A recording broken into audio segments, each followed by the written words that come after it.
Please, তোমরা তো জানো না কখন তোমরা মরবা। শোনো, তুমি অপরাধ করিও যদি তোমার মনে হয় আল্লাহ তোমাকে দেখে না, তখন করিও। তুমি অপরাধ করিও যদি তোমার মনে হয় আল্লাহ তোমাকে জিজ্ঞেস করবে না, তুমি নিশ্চিত বেঁচে যাবা। তুমি অপরাধ করিও যদি তোমার মনে হয় যে আল্লাহ তোমার জন্য জাহান্নাম নির্ধারণ করবে, আর তুমি আল্লাহকে বলবা আল্লাহ আপনি বললেই হবে না আমি জাহান্নামে যাব। যদি এই ক্ষমতার অধিকারী হও তাহলে তুমি অপরাধ করিও। তোমাকে বলি, ইয়া মহিলা, মা, বোন, চাচা, চাচি, নামাজ ছাড়া মানুষ মুসলমান থাকে না। ওয়াল্লাহি আমি বলছি না কোথায় বাঁধবেন, তর্ক পরে। আমি বলছি আপনি নামাজটা স্টার্ট করেন না। আমি বলছি না যে তারা ওই 20 রাকাত পড়বেন না 8 রাকাত পড়বেন। আমি বলছি যে আপনি পড়েন, 2 রাকাত হইলেও পড়েন। আমি বলছি যে আপনি ঈশার নামাজ 15 রাকাত দরকার নেই, আপনি শুধু 4 পড়েন। আমি কি বলছি সুন্নত বাদ দিতে?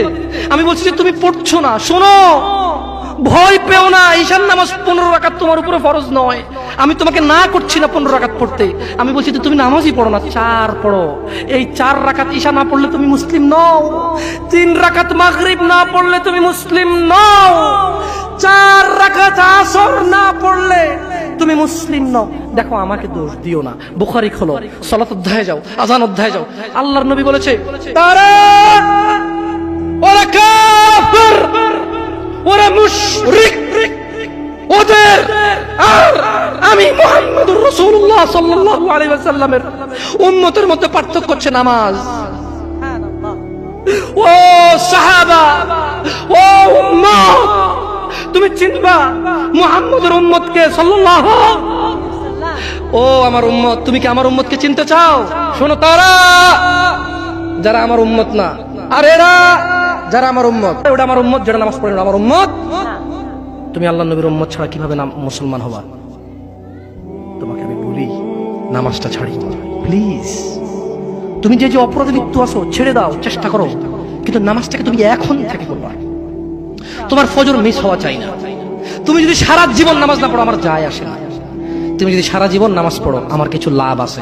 তুমি নামাজ পড়লে নাকি আমি আমার লাভে কথা বলছি। শোনো, তুমি নামাজ না পড়লেও আমার লাভ আছে। কি? ইন্নামাল আমালু বিন্নিয়া। আমি নেকির উদ্দেশ্যে কথা বলছি, আমার নেকি হয়ে যাবে। কে ঠেকাবে? তুমি তো আর আল্লাহকে ঠেকাইতে পারবা না। তুমি নিজেকে না নামাজ থেকে বিরত রাখতে পারবা, আল্লাহ যদি নেকি দেয় ঠেকাইতে পারবা? তাহলে আমরা সবাই মিলে বলি আল্লাহর দিকে তাকিয়ে শেভ করিয়েন না। দেখেন, এটা অনেক কিছু না, এমন না যে শেভ করলে আপনি একেবারে কাফের হয়ে গেছেন, মুশরিক হয়ে গেছেন, এমন না। লজ্জা থাকা উচিত। কিভাবে কাটতেছেন? কিভাবে?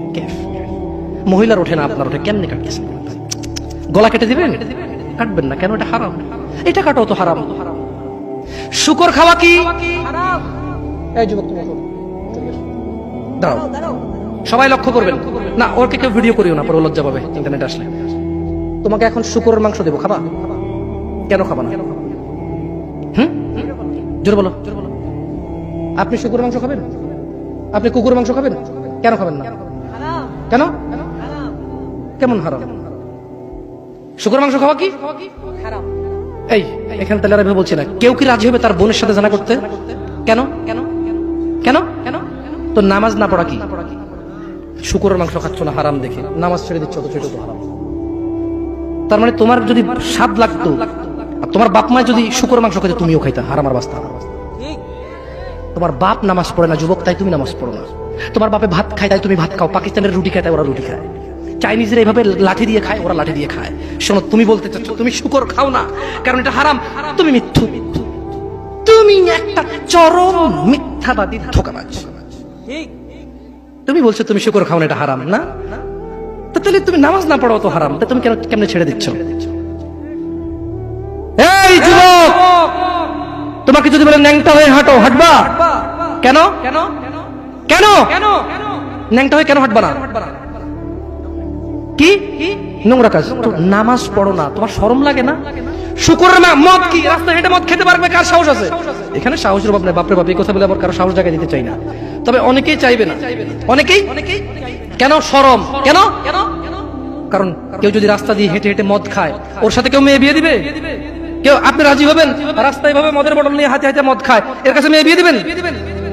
কেন? এটা নির্লজ্জ লোক, মদ হেঁটে হেঁটে খায় ওপেনে। এই ছেলেটাই কিন্তু ওপেনে নামাজ পড়ে না, আপনি মেয়ে বিয়ে দিচ্ছেন। আপনি নাকি ধার্মিক? Cheating machine. আমি আপনাকে বদনাম করতে আসিনি, কিন্তু আপনি মিথ্যুক, এটা বুঝে নেন তো। আচ্ছা, আপনাকে মিথ্যুক বলার পর আমার কতটুকু লাভ হলো? 2-4 লাখ টাকা যাবে ঢুকেছে, ঠিক না? আমেরিকা থেকে আসতেছে, না, আমি আপনাকে মিথ্যুক বলে লাভ না, আমি আপনাকে মিথ্যুক বলতে আসি নাই, তবে আমি আপনাকে বলি আল্লাহ ক্ষমাশীল, ক্ষমাকারী। ঠিক আছে, আপনি সত্য দাবিদার হবেন।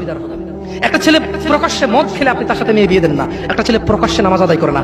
আল্লাহর কসম, এই পৃথিবীতে যত মদ আছে সবাই যদি একজনে খেয়ে ফেলে, সে কাফের হবে না। কি হবে না? কিন্তু এক ওয়াক্ত নামাজ ছেড়ে দিলে কাফের। ঠিক, আপনার কাছে মদ খাওয়াটা, আমি কি মদ খাওয়াকে ছোট করে দেখতেছি তার মানে না? এখন কিছু লোক বলে জামশেদ ভাই বলছেন নামাজ না পড়া অনেক বড় অপরাধ, আরে মদ খা তুই, পুরো পৃথিবীর সব খেয়াল কিছু না। আমি মনে হয় এটা বলছি, ঠিক না? না, এরকম বুঝে ভাই, বুঝে এরকম অনেকে আছে বুঝে, এটা বুঝিয়েন না, আমি উদাহরণ দিয়েছি।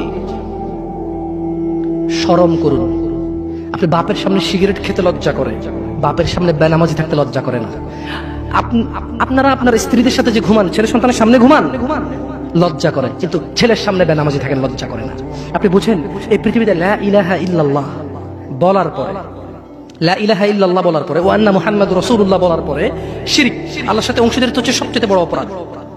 ঠিক আছে, এরপর কাজ হচ্ছে সালাত, এরপর কাজ কি?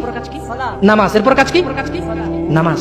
আপনি জানেন এই নামাজ না পড়লে মানুষ কাফের হয়ে যায়, অথচ মানুষ ন্যাংটা হয়ে হাঁটতে লজ্জা পায়, মানুষ প্রকাশ্যে মদ খেতে লজ্জা পায়, মানুষ প্রকাশ্যে দাঁড়িয়ে পেশাব করতে লজ্জা পায়, মানুষ প্রকাশ্যে প্রেমিকের সাথে কথা বলতে লজ্জা পায়, মানুষ বাপের সামনে সিগারেট খেতে লজ্জা পায়, মানুষ প্রকাশ্যে শুকুর মাংস খাবে না, মানুষ প্রকাশ্যে সিগারেট খায় না, মানুষ প্রকাশ্যে গাঁজা খায় না, মানুষ প্রকাশ্যে নাচে না, মহিলারা প্রকাশ্যে গোসল করতে লজ্জা পায়, পুরুষরা প্রকাশ্যে পায়খানা করতে লজ্জা পায়, কিন্তু কেউ এত জঘন্যতম অপরাধ যা না করলে কাফের হয়ে যায়। প্রকাশ্যে সবাই আজান চলে, কেউ মসজিদে আসে না, কেউ লজ্জা পায় না। তাহলে দুনিয়া কি বলেন তো? তুচ্ছ খেলতামাশা। নামাজটাকে ঠিক করেন। যদি আল্লাহ আমাকে বাঁচায় রাখে আগামী বছর আনলে, আজকে পরিচয় দিয়ে গেলাম। কি দিয়ে গেলাম?